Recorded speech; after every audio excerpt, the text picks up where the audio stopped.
Igbo ndị ọma, Igbo ndị na-ekiri anyị, Igbo ọzọ afịa, Igbo ọkpụ ụzụ, Igbo ọgụ akwụkwọ. Asị m udo dịrị gị, udo dịrị unu ebe unu nọ na-ekiri anyị n'oge awa dị ugbu a. Oge anyị nọ n'ime n'ihe onyonyo a ugbu a bụ oge ihe na-eme n'obodo. N'isi mbido telivishọn ka anyị si na-ewetara unu ihe mmemme a. Mana ihe mmemme a mgbe ọbụla unu fụ ha na m ebe a, ihe anyị na-ekwu maka na ihe mmemme ihe na-eme n'obodo a bụ ka o si emetụta ezinụlọ, ihe niile gbasara ezinụlọ ka anyị na-etinye ọnụ ya n'ihe mmemme a. Unu fụ ha na m, unu mana ọhụsọ nna ke m na-ada anọwa na o nwere agadi mkpa mụ na ya na-agba na-abịa eme ka obi aṅụrị na-akpọ unu. Mana unu ewekwa n'iwe na Maazị Chidiebere abịarugbo ha ebe a, o nwee ebe ọ sị ka ọ gbaruo ka o weta ihe ka na-eme ka ihe mmemme a na-aga n'ihu. Ọ na ha bịa nwantịntị mgbe unu ga-afịa, ọ ga-awụchi ma tupu Maazị Chidiebere awụchie o nwere ọmarịcha nwaada Oriakụ Osodiakpata Akụ mụ na ya na-abụ ga-ewetara unu ihe mmemme taata. O nwere ihe ọ chọrọ ịbịa, o nwere obere azụ ọ chọrọ ịtụpụ ya aye ka ọ kọwara unu onwe anyị njikwazie ihe o ji wee bịa taata. Mana tupu m kpọbata ya nwaada, ihe anyị etinye ọnụ taata, isiokwu anyị ji wee bịa n'ihe na-eme n'obodo taata bụ amụtaghị nwa na alụmdi na nwunye. Unu ya sị na ndị eburukwa bịa ọzọ.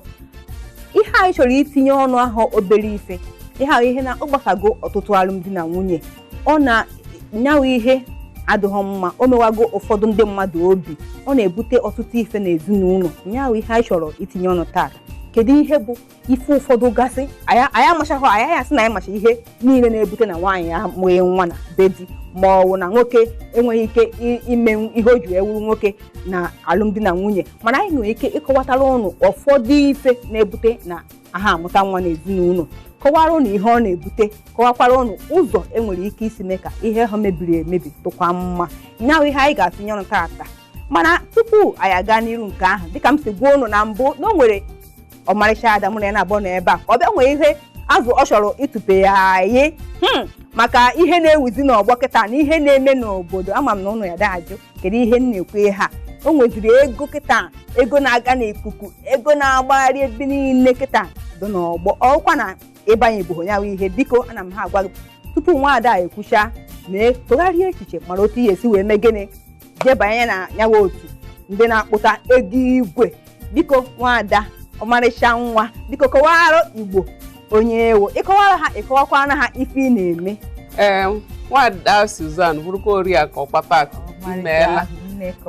Ndị Igbo na-ele m, aha m kabịrịtakwa Madam Chinazọ Eme Oriakụ Ọkpata Akụ, nke ọbụla ụnụ kpọrọ m aga m azụ. Aha m rụbara Madam Chinazọ Eme. Abụ m onye aka ọkwa, akwụgo m ya ụnụ ya mbụ. Ka m wetara ụnụ, abịa m iwetara ụnụ ịkọwara ụnụ ihe gbasara dis ego agbamọhụrụ. Ana m akọba ya mma, mana aga m akọwakwa ya ọgọ, m ga na-akọ ya ọntụ onye ọbụla mata ihe m na-ekwu maka ya. Ekene m ụnụ. Igbo ihe ji wee sị maka o nwere ndị aghọtaghị ihe a na-ekwu, maka m kwuru na ego na-aga n'ikuku, ego onwe ndị ghara asị ka ekwa nke wu ego na-aga n'ikuku. Onye ka m ji wee sị ka ịkọwara ha kedu ihe wu ego igwe a, kedu ịmara ahụ na ịmara ya na-ada etu ego afa ego igwe. Madam ego igwe, biko kọwakarị ndị nene anyị maka ụfọdụ aghọtabeghị ihe anyị na-ekwu. Kedu ihe wu ego igwe? Ihe anyị na-akpọ ego igwe a bụ ọ maka na a na-eweta ya na igwe kọmputa. Ọ ihe anyị ji akpọ ya ego igwe ka ọghọta, ka ndị agaghị ama ghọta Bitcoin mining, ego a na-eweta na igwe Bitcoin. Ọ ya ka o ji akpa ndị mmadụ sizie na ego igwe. Mana nke ọbụla ụnụ kpọrọ ya bụrụ ma onye ọbụla bụrụ na ọ ghọtara ihe anyị na-ekwu. So inweta Bitcoin na-abụghị ihe ọzọ, abụghị mwepụ na ntinye Bitcoin. Ọnọdụ ka ebe igoro m Bitcoin kịta, ọ bụrụ na m nwere Bitcoin gị goro m Bitcoin, nye gị Bitcoin. Arụọ the mathematics nọ na ya, mgbakọ na mwepụ, arụọ ya, the kọmputa rụọ ya, o denye ya otu o kwesịrị ịdị, o metegha ya, the Satoshi nye ya Bitcoin, ka a na-akpọ ya Bitcoin reward. Ọ ya bụ mining Bitcoin. Ya i create a new Bitcoin bụ mining of Bitcoin. Maka nwede ya dasị nke a akpọrọ ya Bitcoin mining. Ọ na-egwupụta ka etu a m si gwa gị ya ihe ọ dị mwepụ na mgbakọ. Iwepụ n'igo mụ, ọ bụrụ na mụ na gị nwere Bitcoin, ga-esi m resigo Bitcoin, m resigo Bitcoin. transfer gị wegara gị ya na your wallet ha wepụ ya na nke m tinyekwara mụnwa na-ego ya ama m na o nwere n'ife ya eso n'ọkọ ijos ya goro igoro enweghị ya ihe tinyere m ya nke ndị oyibo na-akpọ interest interest gịnịkwanụ bitcoin n'onwe ya bụ interest bitcoin n'onwe ya bụ digital asset ọ ihe a na-akpọ ya ebe ọ bụla ọ nọ ya na-amụba ị nidịghị interest ọ nidịgodori ka mmadụ bịaka kedebe ka ọ nọrọ onwe ọ na-amụrụ onwe ya otu ọdọ ya ka eji akpọ ya digital asset then ọ bụrụ na igoro m ya mwefe ya na your account or wallet otu anyị si akpọ ya bụ wallet bank central bank na-akpọ nke ha account na nke mụnwa mine na onye na-amine bitcoin na onye na-ebe ha dị kọmputa ga-ejizi aka ya wepụ ya na nke m tinye na nke gị o mete ya ugboro in 10 minutes o mee ya mete 12.5 bitcoin in 10 minutes a na-enweta ofu block onye a na-akpọ ya o mete ha ya Satoshi reward ya nye ya 1 bitcoin as onye metere ihe ọ ihe eji akwụghachi ụgwọ so nke ahụ akwụghachiziri nke ahụ ewepụtara mgbe ahụ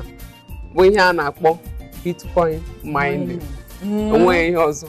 bụ ndị ọmara na-anụkwa maka mma ọ ya amasị m ka onye ọwụna maka ihe ọ na-ekwukịta ahụ ego a kịta ị na-ahụ ekwukịta nya achọrọ m ka ịkọwa kene m uru ọ bagara ike onye na-azụ afịa na m nwere nwanne nwoke na-azụ afịa na-achọ ka m gwa eketa sie nna na bitcoin a ibugharịgasị ụmụ ego a na-ebugharị iburu ego na akpa na-agagharị gara mosgo biko begoro tra ya bitcoin anọ o nwere kọwagodu nchọ ịgwa mmadụ na bitcoin anọ nya webe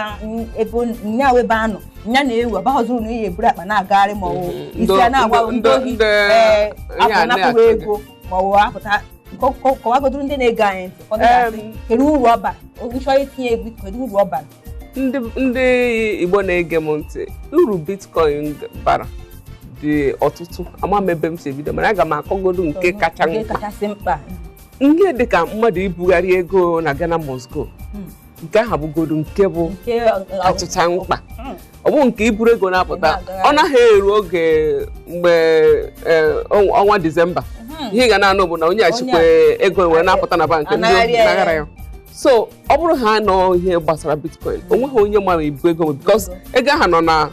your smartphone ịchọ gị nọ n'ebe ahụ wepụ ego wetakwa nwe onye ma ihe iji ya ọ dịkwa ka kaadị a enweghị onye ma ihe iji ọ bụ nke ibugharị so ọ dị portable ihe ndị oyibo na-akpọ portable ọ na-adị ọ dị mfe ibugharị ebugharị nwe onye ga-ama ihe iji nwere ike iburi millions na billions na-akpọ billions nwe onye ma na iji na fon gị ka ọ ga-anọ mụ na ya laptop nke ịbụọ uru nke ịbụọ anyị na-ekwukwe bụ ihe gbasara mgbe a ndị be anyị na ebe afọ ịbụọ gara aga rukwe n'afọ a ndị mmadụ na-complain na-atasị na ihe siere ha ike ha agaghị wetanwuzie ahịa n'obodo oyibo maka na ụlọ akụ anaghị ekwezi ha wefee ego asị gị na iwere $10,000 ọ ya bụ highest ụmụ ihe niile aha mere ndị be anyị ha laa azụ na azụmahịa mana ọ bụrụ na ọ bitcoin ka ị nwere enweghị onye na-agwa bank amagha nwere ma enweghị onweghị ịchọzie isi na ọ bụkwa na ejuzie m sị ọ bụkwa na ndị na-azụ ahịa na mba ofesi enweghị ama ihe bitcoin ihe m ga-agwa gị bụ m sị gị gaa mepee apply ya chọọ otu ga-esi nweta ATM bitcoin iweta ha ATM bitcoin ahụ iru ha na mba ọzọ ahịa ị na-aga ọ bụrụ na ọ gị chọrọ ịga iru ha na mba ahụ chọọ ebe nwere ATM machine ọ bụrụ na ịhụ Google enwe ihe a na-akpọ Google it ị ga-ahụ ebe ọ dị ị gaa ebe ahụ itinye your ATM machine ATM card ya wepụtara gị ego obodo ebe ị nọ kedu ihe na-agbaghara onwe gị Igbo ndị ọma ọkwa nke ụwa na-atọzi n'ụtọ innovation ka anyị nọ enweghị regulation anaghị ewuzi ọya innovation nne nka ahụzi nke mmadụ eburu ego na akpa na-agagharị ọpanda anya anọ nwere ike iburu ego mmadụ amaghị eburu ya na-agagharị nweghị onye dị interested nweghị onye ya ama ego n'ije ya nke ya dazi atụ egwu na ndị ohi ya anapụghị ya ma ọ nọ ya efu n'ahụghị nna ego ahụ amaka kwụọ nsogbu adịghị ihe nchọrọ ịjụ kịta nwa mmadụ kịta maka etu isi aka ife a na ọ na ha amasị m nya na mmadụ agaghịzi atụ ụjọ ije unu akụ ma ụka nchọ ka m bịa ka njideka na egwu ka ana m ka m bịa anyị chigata ka anyị gaa ntọntọ ezumike Igbo ndị ọma anyị na-echigata ka anyị gaga gbatị ukwu anyị chigata ka m wee jụọkwazie ihe m chọrọ ezie biko nọnye na enye nwe n'ebe unu gara